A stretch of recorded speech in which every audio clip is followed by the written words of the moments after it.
எனக்கு அதுல எல்லாம் வேற என்னன்னா 70 பேர் கள்ளச்சாரம் குடிச்சு இறந்தாங்கல்ல, யாராவது அந்த பக்கம் எட்டி பார்த்தாங்க?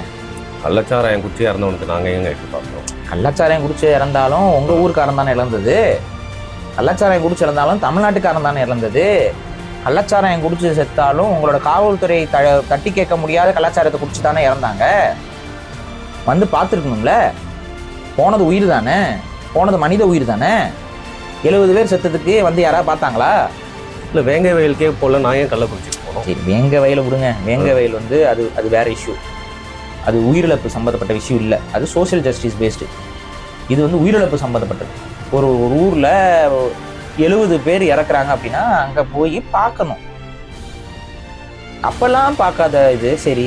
அந்த ஏர் இதில் நீங்கள் சொன்னீங்கல்ல, ஏர் ஷோவில் உயிரிழப்பு ஏற்பட்டுச்சு, அதில் ஏதாவது இப்போ யாராவது பார்த்தாங்களா? தூத்துக்குடியில் உயிரிழப்புக்கும் போல அப்பெல்லாம் கதறி கதறி அழுதாங்களா யாராவது?